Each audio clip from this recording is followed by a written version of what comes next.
Արցախցիներ, այսօրվա մեր դասը նվիրված է բյուզանդական կայսրության կազմավորմանը և բյուզանդիայի նշանավոր կայսրերից մեկի Հուստինիանոս առաջինի գահակալմանը։ Այս դասի նպատակն է ձևավորել գիտելիքներ արևելահռոմեական կայսրության ձևավորման մասին, ներկայացնել Հուստինիանոսի կառավարման ուղղությունները և կատարած բարեփոխումները, վերլուծել պատմական իրադարձությունների պատճառահետևանքային կապերը։ Դասի վերջում դուք կկարողանաք ներկայացնել Բյուզանդիայի կազմավորման պայմանները, բացատրել, թե ինչու է Հուստինիանոսը համարվում վերջին հռոմեացի կայսր, ներկայացնել Հուստինիանոսի բարեփոխումները և գնահատել Հուստինիանոսի դերը համաշխարհային պատմության մեջ։ Մեր սահիկաշարի մեջ գրված են արևելահռոմեական կայսրության ձևավորման և անկման փակարները։ Եթե դուք հիշում եք մեր նախորդ դասերից, հռոմեական կայսրությունը 395 թվականին բաժանվեց երկու մասի, ձևավորելով արևելահռոմեական կայսրությունը և արևմտահռոմեական կայսրությունը։ Արևմտահռոմեական կայսրությունը մենք արդեն անցանք, որ 476 թվականին անկում ապրեց, իսկ արևելահռոմեականը անվանվեց Բյուզանդիա և գոյատևեց մինչև 1453 թվականը։ Մենք ահա քարտեզի մեջ տեսնում ենք Բյուզանդիայի սահմանները, եթե տեսնում եք, երկու գույնով նշված են, ուշադիր եղեք, խնդրում ենք։ Սա արևմտահռոմեական կայսրությունն է, որը նշեցինք անկում ապրեց, և ահա սա արևելահռոմեական կայսրությունը։ Իսկ թե Հուստինիանոս կայսերը ինչի համար կոչեցին վերջին հռոմեացի կայսր, հույս ունենամ դուք ինձ սահիկաշարը տեսնելուց հետո կպատասխանեք դա։ Հուստինիանոս առաջինը, ով կառավարել է 527-ից 565 թվականներին։ Այո, նա Բյուզանդիայի նշանավոր կայսրն էր, չէ՞։ Ներկայացնում Կայսր, որի երբեք չէր կրթված էր ու աշխատասեր, ճկուն դիվանագետ էր։ Այո։ Տաղանդավոր զորավար էր։ Այո, հիմա եթե բնորոշենք նստի, Հուստինիանոս կայսրին մենք ինչպես կբնորոշենք նրան, հապա ձեռքեր, ասա, Կայսր, որը երբեք չէր քնում։ այսինքն ինչպիսին է, այո, աշխատասեր է, ասանար է, տաղանդավոր զորավար էր։ այո, քանի որ նա բավականին նվաճումներ կատարեց, այո, կրթված է և ճկուն դիվանագետ։ Այո, մենք բնութագրեցինք Հուստինիանոսին։ Մի անգամ էլ շեշտենք, եթե նա գահակալ են, տեսնենք, գեղեցիկ ձեռք, Հովհաննես 527-ից մինչև 565 թվական։ Այո, լավ։ Ահա մենք ունենք խճանկար, Հուստինիանոս կայսեր պատկերով։ Խճանկարը գիտեք չէ որն է, մանր գունավոր քարերից ստացած պատկերներից։ Մենք այստեղ ով կներկայացնի մեր սահիկաշարը երկրորդ խմբին դիմենք։ Համեցի մանվեց։ Բյուզանդիայի երբեք Հուստինիանոսի օրոք։ Կայսերն ուներ աշխարհիկ և հոգևոր իշխանություն։ Ահա, ես ուզում եմ սրա վրա դուք ուշադրություն դարձնեք, որ հասկանանք, թե ինչ է նշանակում կայսերն ուներ հոգևոր և աշխարհիկ իշխանություն։ Պատմության մեջ նմանատիպ մի քանի պետություններ են եղել, երեխաներ, և որ աշխարհիկ և հոգևոր իշխանությունը կենտրոնացված է եղել մեկ անձի ձեռքում։ Հա, հոգևոր իշխանություն և աշխարհիկ։ Օրինակ այսօրվա Իրան պետությունը ունի թեոկրատի կամ աստվածապետական իշխանություն։ Հասկացաք, փաստորեն Բյուզանդիան ևս թեոկրատիկ իշխանություն ունեցող պետություն է։ Լավ։ Ներկայացնում։ Կայսերին էր պատկանում օրենսդիր, դատական և ռազմական իշխանություն։ Ահա։ Ահա։ 534 թվականին կազմվեց քաղաքացիական իրավունքի հավաքածու։ Այո, քաղաքացիական իրավունքի ժողովածու կամ հավաքածու։ Ահա, մենք ունենք նմանատիպ խճանկար նաև Թեոդորա կայսրուհուց, Այո, նա եղել է շրջիկ պարուհի, տեսնենք ինչ ունենք այստեղ, էլի նկարնեմ։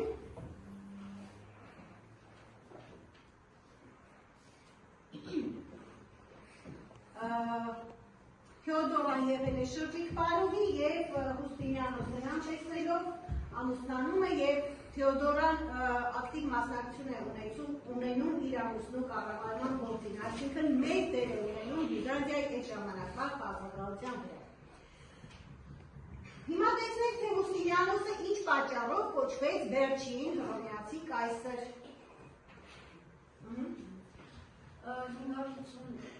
555 թվականին Ներսես զորավարը նվաճեց Իտալիան, միջերկրական ծովով անցավ Բյուզանդիայի վերահսկողության տակ։ Այո, միջերկրական ծովն անցնում է Բյուզանդիայի վերահսկողության տակ։ Նարսես զորավարը ազգությամբ հայեր։ Շարունակենք։ Քարտեզի վրա միջերկրական ծովը ոչ, սխալ է ցույց տալիս, ով կգա։ Միջերկրական ծովը արի, հարություն պտտվի, հա, լավ,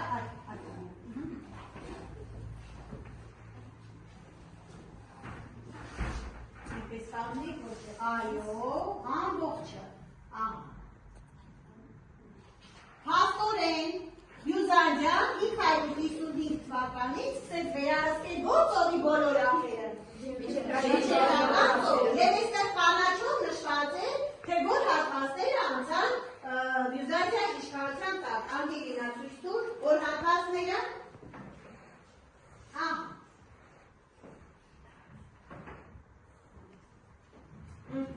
անցան Բյուզանդիայի իշխանության չորրորդ խմբից, ով կգա, խմբի ղեկավարող ներկայացնի,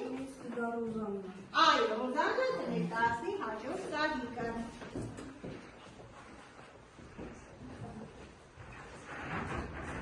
Սալաման ես հաղթեցի քեզ։ Սր ծխեի տաճարը Կոստանդնուպոլցում 531 թվականին։ Սա Կոստանդնուպոլցի տաճարն է, դա այժմյան Թուրքիայի որ քաղաքն է։ Ստամբուլը, այո, Ստամբուլը, բայց իհարկե այն ժամանակ սա քրիստոնեական տաճար էր և կառուցվեց որ կայսեր կողմից։ Հուստինյանոս կայսեր կողմից, նախաբանը ձեզ շփոթեցրեց, Սողոմոն ես հաղթեցի քեզ։ Սողոմոնը ով էր։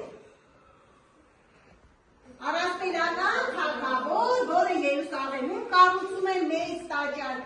դրա համար է Հուստինյանոսը այն մտայնության է, որ ինքը հաղթել է Սողոմոնին, էլ ավելի մեծ և գեղեցիկ տաճար կառուցելով, չէ՞, Կոստանդնուպոլցի խորհրդանիշն է, եթե դուք լինեք այդտեղ Ստամբուլում, անպայման պետք է այցելեք Կոստանդնուպոլցի տաճարը, Սուրբ Սոֆիայի տաճարը։ Որ թվականին և ինչ պայմաններում ձևավորվեց արևելահռոմեական կայսրությունը։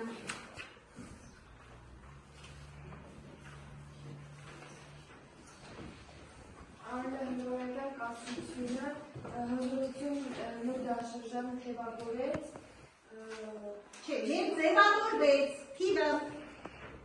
Սուսաննա կարող ես ներկայացնել 395 թվականից։ 395 թվականին որ իրադարձության հետևանքով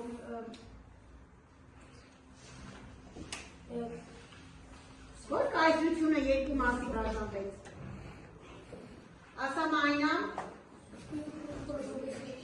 Այո, հռոմեական կայսրությունը բաժանվեց երկու մասի, որոնք են այդ մասերը, քարտեզին ու միջավայր ցույց տվեցինք, ասա։ Արևմտահռոմեական կայսրություն, այս ձևով ձևավորվեց արևելահռոմեական կայսրությունը։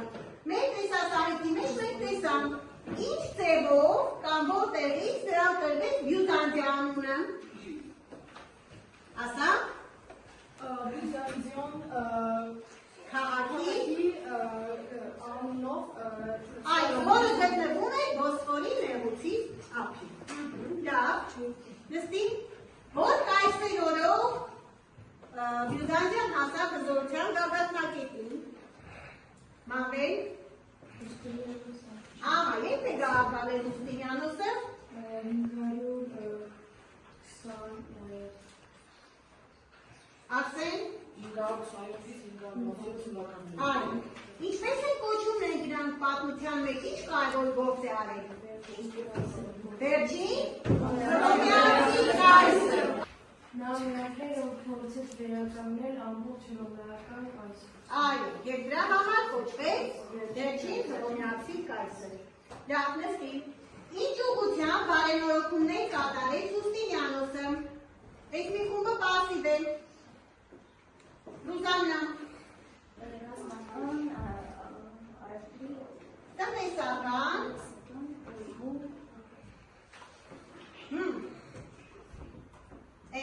Բանակը ասա։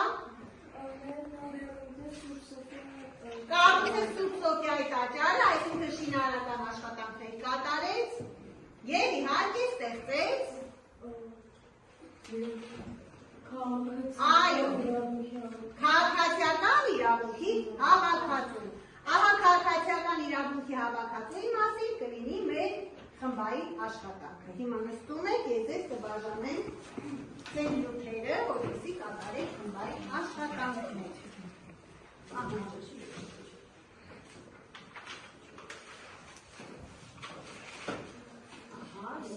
Նյութերեն աշխատում եք կպչուն թերթիկներով, մարտերներով և հաչորդով, որ դուք ունեք։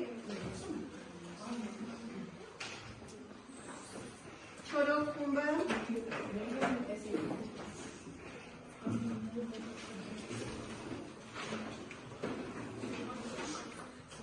Երրորդ խումբը։ Հինգերորդ խումբը։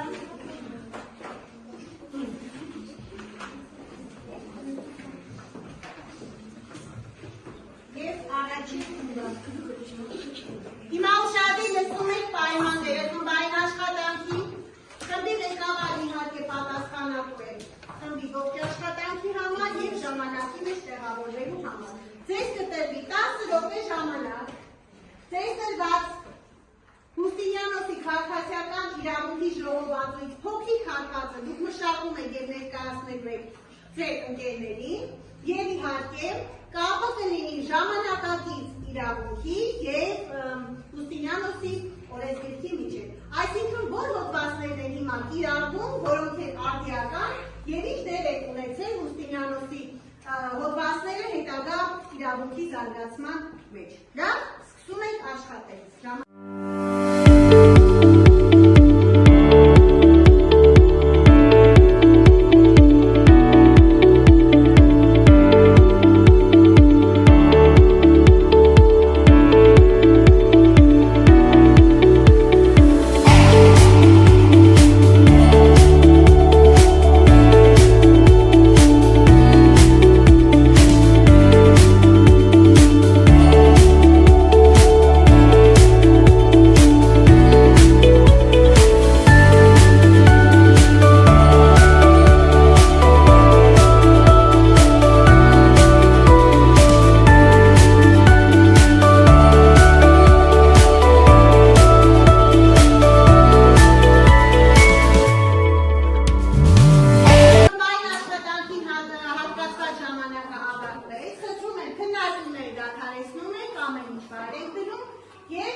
Լսենք առաջին խմբին,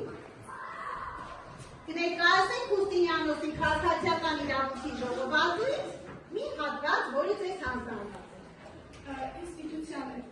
ուսումնական բնույթի հիմքեր, նախատեսված իրավագիտություն սովորողների համար, օրինակ անձի իրավական կարգավիճակ, ազատներ և ստրուկներ, քաղաքացիներ և ոչ քաղաքացիներ։ Բուրգիտացիաները, շարժական և բաժանումիկ պայմանագրերը,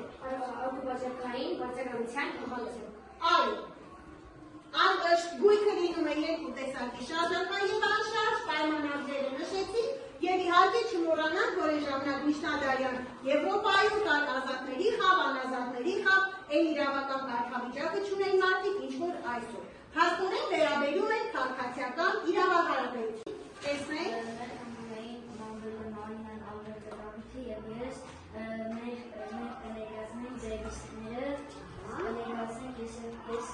Դու և մամերը համեցեք։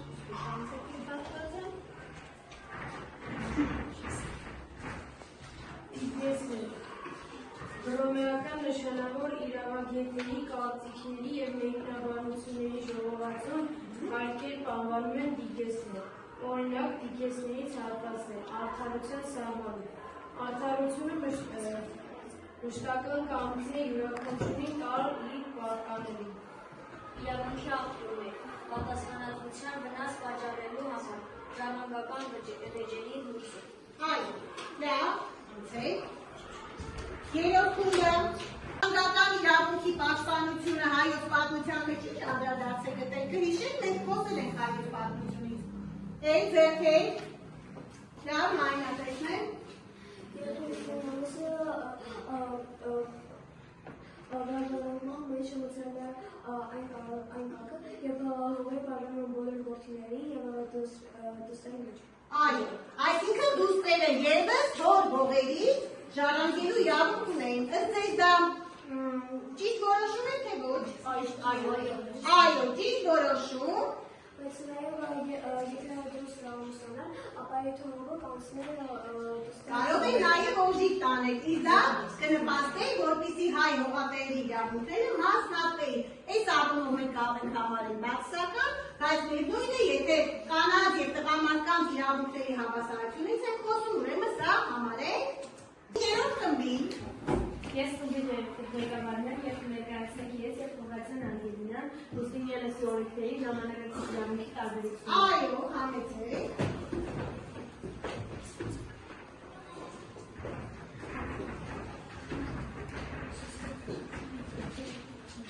Ժամանակակից իրավունքի աղբյուրներն են սահմանադրությունը և օրենքները։ Մարդու իրավունքների ընկալումը, իրավունքները կապված են մարդու կարգավիճակի հետ։ Անկախ կարգավիճակին այսօր յուրաքանչյուրը իրավունքը հավաստի են։ Այն ժամանակ, եթե մարդիկ լսում են արգելքներին և վնասարկում, մարդիկ այս տարերում ազատ են և ունեն սեփական կարծիք։ Այո, այսինքն նախկինում նրանք չեն կարող իրենց կարծիքն արտահայտել որոշակի իրավունքների սահմանափակումներ ունեն, իսկ հիմա հատկապես ժողովրդական երկրներում բոլոր մարդիկ իրար հավասար են, այո, տարբերությունը հիմնականում դրա մեջ է։ Նստի, Ելի մեծ բերումանը երեխաների։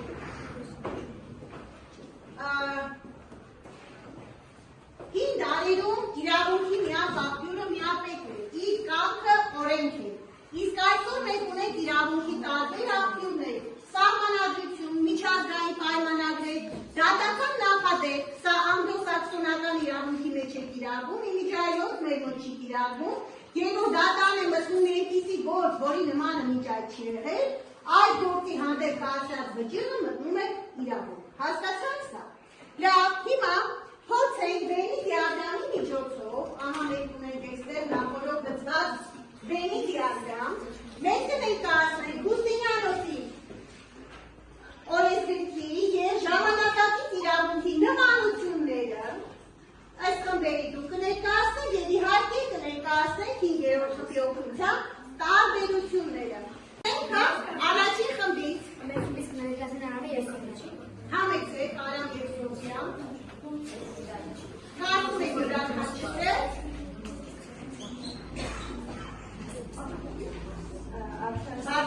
Արդարությունը մշտական կարգ է յուրաքանչյուրին տան իր պատկանելին։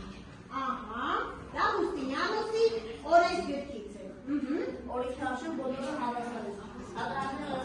Պատրաստավորն ապահովել արդեն Սա է ժամանակակիցն է, նստեք, երկրորդ խումբ։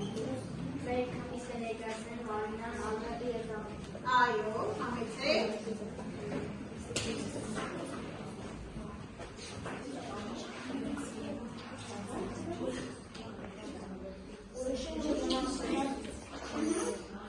Ինչ, նորից ասա։ Ուրիշին չմնասում։ Ահա։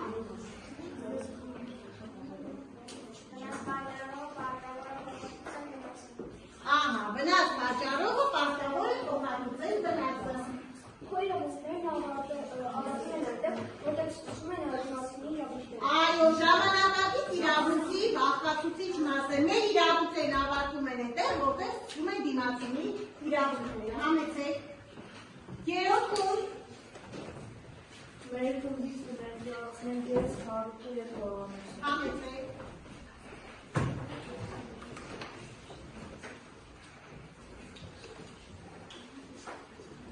Ոչ ոք չի կարող ավելի շատ իրավունք փոխանցել, քան ինքնուրույն։ Ապավերեք վիքի վաճառքը, եթե վաճառողը սեփականատեր չէ։ Այո, դա ժամանակակից իրավունքի հետ նմանություն է։ Պաշտպանվում է բարենպաստ գնորդի իրավունքները։ Ահա, բարեկիրթ գնորդի իրավունքները։ Իհարկե, անց ինչպես կարող է ապրանք վաճառել, երբ այդ ապրանքի սեփականատերը չէ։ Նստեք, չորոքում, Մերկրից ներկայացնողները սվերդական ջրացն։ հանեցեք, Կանանք չեն կարող զրկել ժառանգությունից սեռի պատճառով։ սերի պատճառով, այո, Սերանի միջով խտրականությունը արգելված է սահմանադրությունը։ սահմանադրությունը, Երկուսից կներկայացնել վատկերն և զգաստանին։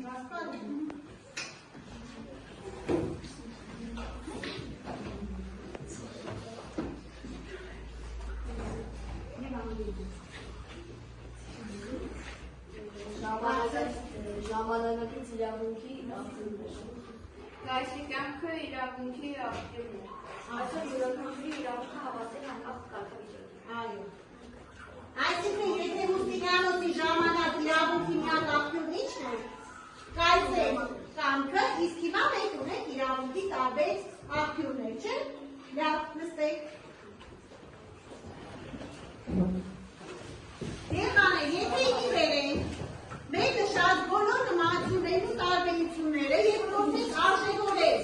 այն դերը, որ ունեցավ Մուստինյանոցի օրենսգիրքը ժամանակակից իրավունքի ձևավորման մեջ ինչ կնշեք, այն այլ ասատեսն ինչ կնշեք։ Եթե այն ժամանակ իրավունքի աղբյուրը կայսերն ես, հիմա դարձել է սահմանադրություն։ Այո, իսկ ինչ է սահմանադրությունը, դա պետության մայր օրենքը և բոլոր իրավական նորմերը պետք է բխեն սահմանադրությունից։ Լավ, կարևոր է Սուսաննա Մուստինյանոցի կատարած գործը իրավունքի զարգացման մեջ։ Այո, ինչ առումով։ Կարևոր արդարությունը որտեսնալ պարտավոր է կամ պարտավոր է որոնի տարի պատկանելությունը։ Այսինքն արտահայտությունը դարձավ սկզբունք, բացի այդ քաղաքացիական օրենսգրքի նմանությամբ այլ երկրներում ստեղծվեցին օրենսգրքեր։ Այո, ինձ ծառայեք, մահված այն բաժանումը, որ դուք ներկայացիք չէ ըստ մասերի, ահա այդ ձևով ձևավորվեցին հետագայում այլ երկրների օրենսգրքեր։ Դա ընդհանուր առմամբ գոհել դուք կարողացաք ներկայացնել Մուստինյանոցի իրավունքի ժողովածուի կարևոր կողմերը, բայց մենք մեր ձևավորող գնահատումը կկատարենք երկի քարտերի միջոցով։ Այստեղ դուք անուն ազգանուն նշելուց հետո պետք է պատասխանեք դասի հիմնական գաղափարը ինչ չափով եք հասկացել, աշխատեցիք ակտիվ և ներգրավված, ձեր մասնակցություն եք ներկայացնելու և իհարկե դուք կարող եք թեման բացատրել ձեր ընկերոջը, այո, ոչ և մասամբ, հա։ Հիմա սկսենք բաժանել,